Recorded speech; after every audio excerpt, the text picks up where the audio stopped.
It was a stuffy night when Laura finally closed her suitcase. The apartment still smelled of stale coffee, a remnant of the sleepless night when she had organized every detail of her departure. Over the past 6 months, she had prepared meticulously, checking bank statements, making copies of documents, and rebuilding her life without Daniel, her husband, even suspecting. He had been out all day as he always did on Wednesdays, and she knew exactly where he was going. A few kilometers away, on the other side of the city, a woman was waiting for him with the table set and her children lying in their beds, believing that their father would return from work exhausted but happy to be with them. Laura had discovered everything in an almost comical way, a purchase receipt forgotten in a pants pocket. But instead of confronting him, she decided she would do something much worse than scream or cry. At that same company where Daniel said he was swamped with meetings until late, Eduardo was sorting through the papers on his desk, trying to control the lump in his throat. The meeting room was full of strangers wearing impeccable suits, ready to sign the $1 million contract that would consolidate the growth of the business he had helped build. There was just one problem. His name was not on any of the documents. For 5 years, Eduardo had given everything he had to the company that, in theory, he had built alongside his best friend. He had sacrificed hours of sleep, family, commitments, entire weekends. He believed he was a partner until the day a lawyer with an apathetic tone of voice showed him the records. The company was in the name of only one person, Miguel. While Miguel was getting ready to celebrate, Eduardo clenched his fists under the table, repeating to himself that his revenge would be cold, calculated, and absolutely devastating. A few streets away, Clara was finishing organizing the rent receipts she had paid over the past 4 years. Each one was a reminder of how much she had sacrificed for Gabriel. She had worked twice as hard, put up with rude clients and abusive bosses, all to ensure that he could focus on his medical studies without financial worries. It was an unspoken agreement between them.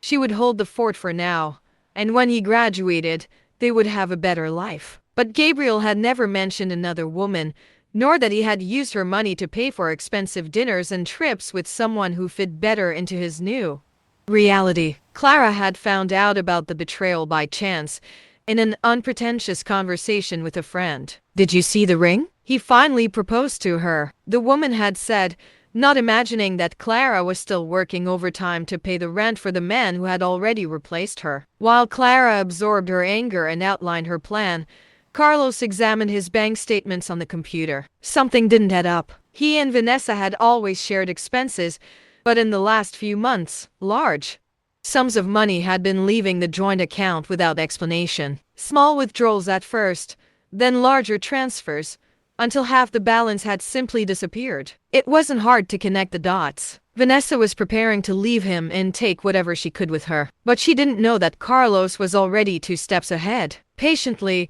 he began to divert the money back into his personal account, slowly, without fanfare. When Vanessa finally gathered the courage to leave, believing she had secured her financial independence, she would discover that, in fact, she had absolutely nothing. At the company where Eduardo was still digesting his silent betrayal, Carolina organized folders and checked emails with her usual efficiency. For years, she had been the exemplary employee, meeting deadlines and carrying the weight of the department on her shoulders. Her boss, Marcos, loved to praise her in public, but he always made it clear that the company's success was his. In recent months, she had begun to notice inconsistencies in the financial reports. Small amounts that went missing, duplicate payments, transfers to unknown accounts. Marcos was not only an arrogant boss, he was embezzling money and, worse still, using her name as a cover in case he was discovered.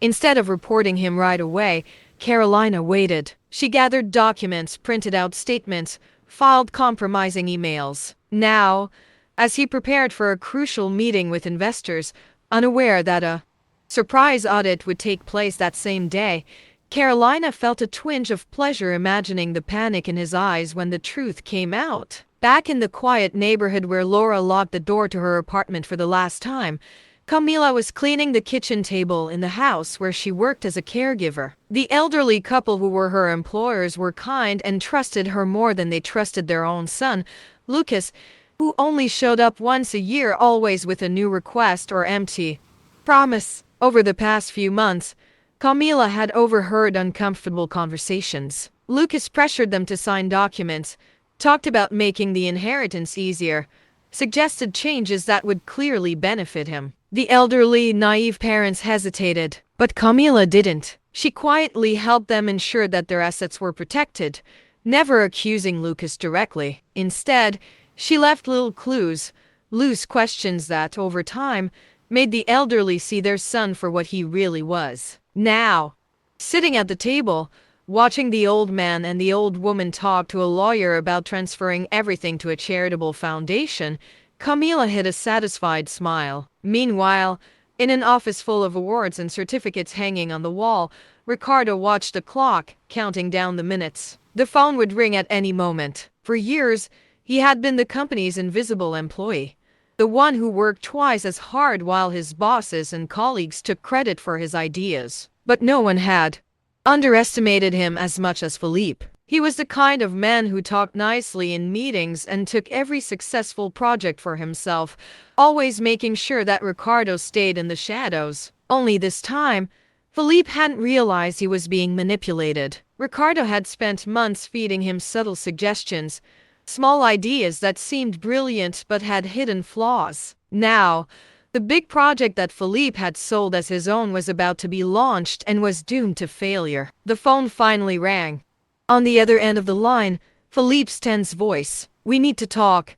Ricardo smiled, picked up his folder with evidence of who the real brains behind the operation were, and left the room unhurriedly. In the startup's meeting room, where Eduardo pretended not to want to beat Miguel up, a flash of wisdom crossed his mind. He could turn this betrayal into something even more painful for his former friend. A plan began to form in his head, as meticulous as the way he had been deceived. Eduardo would start small, undermining the investor's trust, asking pointed questions in strategic places, planting the seed of doubt. Miguel's success would crumble not with a direct blow, but with small cuts, until he hung himself with his lies. Eduardo leaned back in his chair and watched his betraying partner shake hands and smile for the photographers. The game was just beginning. In a luxurious restaurant in the city center, Gabriel held his bride's hand with a satisfied smile. The ring on his finger glinted under the light of the expensive chandeliers,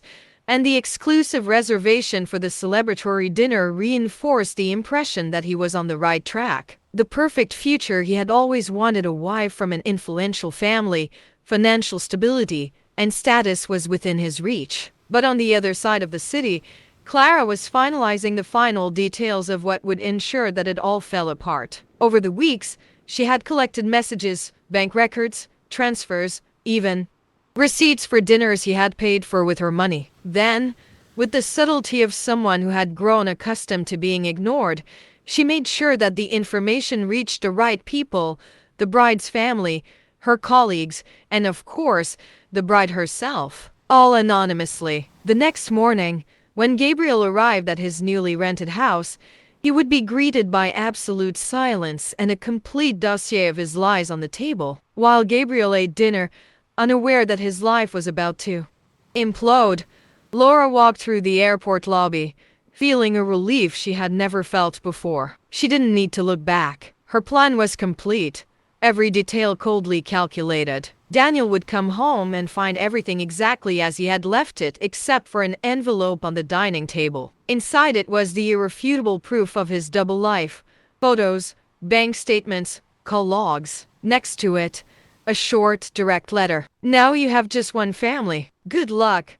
By then, Laura would be far away with enough money to start over without worries. She didn't need to watch him despair. Knowing that he would lose everything was enough. In the company's impeccably organized office, Marcos straightened his tie and reviewed the figures for the report he would present in a few minutes. Investors were about to enter the meeting room, and everything needed to be perfect. But something was wrong. His cell phone vibrated on the desk, notifications exploding in sequence. Emails with attached documents, copies of bank transfers, records of fraudulent transactions. At first, he didn't understand, but as he opened each file, Sweat began to run down the back of his neck. His heart raced. The surprise audit he had feared so much had been brought forward, and all the evidence pointed directly to him. Across the building, Carolina watched a panic spread as executives were informed that the investigation was already underway. She gathered her things and left before anyone could link her name to this implosion. She was in the clear. He, on the other hand, was already a dead man. As Marcos felt the ground crumble beneath his feet, Carlos watched Vanessa type furiously on her cell phone, not understanding how empty her account was. Her plan was perfect: empty the joint account and disappear, but her mistake was thinking Carlos wouldn't notice. He waited patiently, transferring money back into her name, leaving just enough for her to believe everything was going according to plan. And now, here she was, sitting on the edge of the bed, pale in shock, realizing that the great turnaround in her life had backfired. Carlos didn't need to say anything. He just grabbed the car keys and drove off, leaving her alone with the harsh reality she had created for herself. As Vanessa stared at her phone screen in disbelief, Lucas received an angry call from his lawyer. Something had gone wrong. Very wrong. The documents he had pressured his parents to sign had been altered without his knowledge. Instead of securing the house for himself, the assets had been transferred to a charitable trust, making any challenge virtually impossible. His inheritance, his long-term plan, had evaporated into thin air. He tried calling his parents, but every call went straight to voicemail. They didn't want to hear from him anymore. Across town, Camila was finishing her shift, knowing she had done the right thing. The elderly people she cared for were now protected, and Lucas would never get a second chance to deceive them. In another office building, Philippe was entering the most important meeting of his career, unaware that every word he said there would drag him deeper into his own ruin. He had trusted Ricardo's insights blindly, selling what were actually carefully planted traps as his own ideas. Now, faced with impatient investors and perplexed directors, he was trying to justify a project that had been doomed from the start. Ricardo, for his part, watched a scene from a distance, without having to say a word. The moment he had been patiently waiting for had arrived. Not only would he prove that he had always been the true talent behind the work, but he would also ensure that Philippe would never again have the opportunity to appropriate someone else's effort. Miguel opened a bottle of champagne in his penthouse, toasting his success. The sale of the startup had been a milestone, and he was now a rich man. Around him, investors and friends celebrated as if the world were at their feet. But on the other side of the city, Eduardo smiled as he read the last message he had sent to a strategic contact at the company that had just acquired Miguel's business. He had spent months dismantling his former partner's credibility piece by piece. Small rumors planted in the right places, doubts sown in the minds of influential people, until Miguel had become a dubious investment. And now, in the midst of the celebrations, he had no idea that in a matter of weeks, the new owners would realize that they had bought a company inflated with lies. The money would dry up, the contracts would evaporate, and Miguel would end up where he deserved to be: irrelevance. In the silent apartment, Daniel arrived tired from what he called another long day at work, but as soon as he turned on the light, he knew something was wrong. The place was too tidy, too clean. No sound, no presence. On the dining table, only an envelope. He opened it hurriedly, and as he leafed through the papers, his breathing became heavy. Every transaction, every image, every detail of the double life he had led so perfectly for years was there. Laura had not only found out, she had made sure that his departure was final. He picked up his cell phone and tried to call her, but the number no longer existed. The weight of what he had done fell upon him like a punch in the stomach. For the first time, Daniel was truly alone. Gabriel woke up to dozens of unread messages and missed calls. Still groggy from the night of celebration, it took him a few seconds to process what was happening. But as soon as he opened the first message, his blood ran cold. Screenshots of conversations, bank statements, dinner receipts, everything was there wide open. The worst part wasn't seeing his betrayal exposed, but realizing who those messages had been sent to. His fiancée, his mother-in-law, his future brothers-in-law. People he barely knew now had irrefutable proof that he had been supporting His double life at the expense of another woman. A lump formed in his throat when he tried to call his fiancée and the phone went straight to voicemail. He jumped out of bed, got dressed in a hurry, and ran to his new house. But when he opened the door, he found the place empty. There was no furniture, no suitcases, just an envelope on the counter with his name handwritten on it. He knew what was inside, but he didn't have the courage to open it. On the other side of the city, Laura finally landed in a destination where no one knew her, a place where she could just be herself without the weight of the lies she had carried for the last few years. At the same time, Clara turned off her cell phone after receiving confirmation that Gabriel was now persona non grata in the high society she so longed to be a part of. Ricardo left the building with a promotion contract in his hand, while Philippe tried to save his already doomed career. Eduardo finished watching the interview where Miguel, still smiling, had no idea that his empire was about to collapse. Carolina peacefully watched the news about Marco's arrest on the news, while Camila smiled when she received a message of thanks from the elderly people she had helped protect. Carlos, in turn, ate his breakfast in silence, knowing that Vanessa would wake up without a penny in her pocket. One by one, they had closed their cycles, left behind the people who betrayed them, and ensured that, from then on, only one thing mattered: starting over, but this time without carrying anyone who didn't deserve to be by their side.